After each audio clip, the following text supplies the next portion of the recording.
The reason you're not getting ahead has nothing to do with how hard you work. It's not your habits.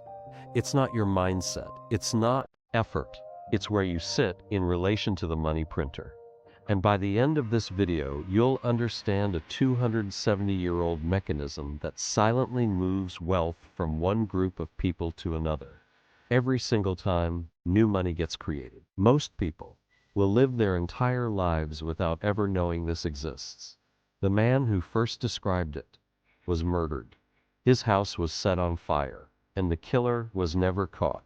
His name was Richard Cantillon. He wasn't a professor, he wasn't a philosopher, he was a banker. A man who watched money move in the real world, through royal courts, trade routes, and what he noticed disturbed him. When a government creates new money, it doesn't land evenly on everyone. It starts somewhere. It starts with whoever is closest to the source. Think about it like this. Imagine someone drops a bucket of water on one corner of a dry field. The corner gets soaked. The middle gets a little damp. The far edge, barely a drop. That's exactly how new money moves through an economy. The first people who get the new money, governments, big banks, major institutions, they get to spend it before prices go up. They buy land, they buy assets, they buy things that hold value. By the time that same money filters down to regular workers, prices have already risen. Groceries cost, rent costs more. But their wages barely moved. Here's what's interesting. The wealthy have a specific playbook they follow.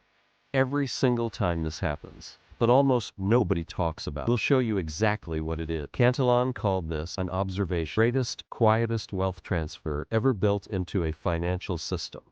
He called it an effect. We now call it the Cantillon. Now, here's where it gets real. Because this isn't ancient history. This is happening right now in your lifetime. When the 2008 financial crisis hit, the U.S. government pumped over $700 billion into the financial system. Then, the Federal Reserve added trillions more. Where did that money go first? To banks, to financial institutions, to the people who already owned assets. The stock market crashed, then recovered, then hit record highs. Meanwhile, regular workers, their wages grew about 2% a year. Inflation was eating 3%. Housing prices in major cities doubled. Do the math. They fell behind every single year, and they worked harder the whole time. This is not a personal failure. This is a structural one. The trap isn't laziness. The trap is distance from the printer. Picture a target, 3 rings. At the very center, central banks, major financial institutions, governments, the people who create money or receive it first. In the middle ring, business owners, real estate investors, people who hold things that go up when money is printed. At the outer edge, wage workers, savers, people whose wealth is mostly just cash.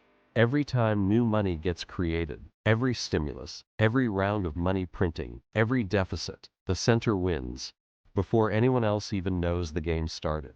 Those at the edge, they don't lose in one big crash. They lose slowly, quietly. Every single year, their savings shrink, their purchasing power fades. Not because of anything they did wrong, because of where they are in the circle. The brutal irony?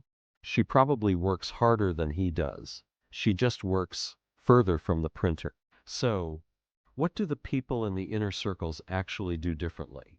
It's not that they're smarter or more talented. They just stop asking, how do I earn more money? And start asking, how do I stop holding money? Here's the uncomfortable truth. In a world where money gets printed constantly, holding cash is not safety. It's slow surrender. Cash loses value. Assets gain it. Things like real estate, stocks, commodities, they rise when money gets printed. Because more dollars are chasing the same amount of stuff. The wealthy figured this out, consciously or not. They moved out of the outer ring, not by working more hours, but by changing what they hold. Wages expire every Friday. Assets compound over decades. That's the whole playbook. It's not complicated. It's just uncomfortable to hear. Because it means the system was never designed with wage earners in mind. Now, about that murder. Richard Cantillon was killed in 1734. His house was burned down in the night.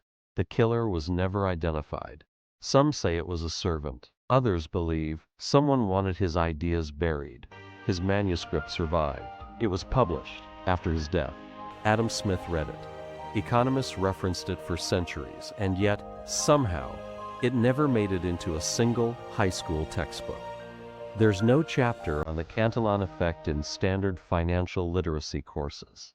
A 270-year-old explanation for why working people fall behind every time money gets printed, quietly left out of everything they taught you.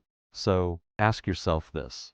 If this mechanism is that old, that well-documented, that easy to observe, why is it the one thing nobody talks about? And now that you know it, what are you going to do differently?